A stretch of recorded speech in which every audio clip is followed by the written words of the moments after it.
வணக்கம் நண்பர்களே. நண்பர்களே, எல்ஐசியில் பென்ஷன் பிளான் ஒரு புது பிளான் வந்திருக்கு. இந்த பிளானை பற்றி தெரிஞ்சுக்கலாம். சரிங்களா? ஜீவன் உற்சவங்கிற ஒரு பாலிசிலேருந்து ஒரு புது பென்ஷன் பிளான். நண்பர்களே, நம்ம தாத்தா பாட்டியாக இருக்கிறோம். நம்ம பேர குழந்தைகள் ரூபா கொடுக்க ஆசைப்படுறோம். ஆனால் குழந்தைங்க இப்போ சின்ன பசங்களாக இருக்கிறாங்க. இப்போதைக்கு அவங்களுக்கு பணம் தேவையில்லை. அவங்க 18 வயசு ஆன பிறகு தான் பணம் வேணும். அதுவும் தொடர்ந்து நிரந்தரமாக நான் கொடுத்துக்கிட்டே இருக்கணும், வருஷம் வருஷம் கொடுக்கணும்னு நினைக்கிறீங்களா? கவலைப்பட வேண்டாம். உங்களுக்கான திட்டம் இப்போது நான் சொல்ல போகிறேன். நண்பர்களே, ஒரு 10 லட்ச ரூபா நீங்கள் டெபாசிட் பண்ணுங்கள். 7 வருஷம் கழிச்சு வருஷம் வருஷம் 1 லட்ச ரூபா கிடச்சிக்கிட்டே இருக்கும் பென்ஷன். அவரோட லைஃப் லாங் முழுவதும் 1 லட்ச ரூபா கிடச்சிக்கிட்டே இருக்கும்.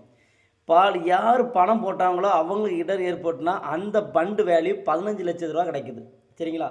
அதே போல் அந்த 10 லட்ச ரூபா பாலிசி போட்டு நீங்கள் 7 வருஷம் கழிச்சு வேண்டாம், 10 வருஷம் கழிச்சு போதும்னு சொன்னால் கூட வருஷம் வருஷம் 1 லட்ச ரூபா வாங்கிட்டே இருப்பார். அவரோட வேல்யூ 16 லட்சம் கூட்டிக்கிட்டே இருக்குது.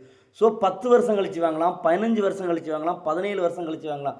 ஸோ உங்களுடைய அதாவது நம்ம டெபாசிட் பண்ணி மினிமம் 7 வருஷத்துலேருந்து அதிகபட்சம் 17 வருஷம் வரை காத்திருக்கணும். உதாரணமாக, ஒரு பேர குழந்தையோட வயசு 1 வயசு, அவர் 18 வயசில் மைனர் ஆகிறார். ஸோ 17 வருஷம் வரை காத்திருக்கணும். அதிகபட்சம் 17 வருஷம் காத்திருக்கணும்.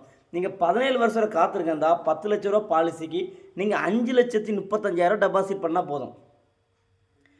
பண்டு வெளி பார்த்தீங்கன்னா 16,80,000 இருக்கும். ஆனால் நீங்கள் என் பேர குழந்தை 17 வருஷம் கழித்து வருஷம் வருஷம் 1 லட்ச ரூபா நான் கொடுக்க போகிறேன் அப்படின்னு நீங்கள் சொன்னீங்கன்னா, நீங்கள் டெபாசிட் பண்ணது 5,35,000 டெபாசிட் பண்ணால் போதும். 17 வருஷம் கழித்து அவர் வருஷம் வருஷம் ஒவ்வொரு லட்ச ரூபா பென்ஷன் லைஃப் லாங் வாங்கிட்டே இருப்பார். இடருக்கு அப்புறம் அவருக்கு 16,80,000 கிடைக்குது. ஸோ நண்பர்களை, பென்ஷன் பற்றின மேலும் கருத்துள்ள நல்ல தகவல்களை தெரிஞ்சுக்கொள்ள நம்மளுடைய யூடியூப் சேனலை சப்ஸ்கிரைப் செய்துக்கோங்க. நன்றி, வணக்கம்.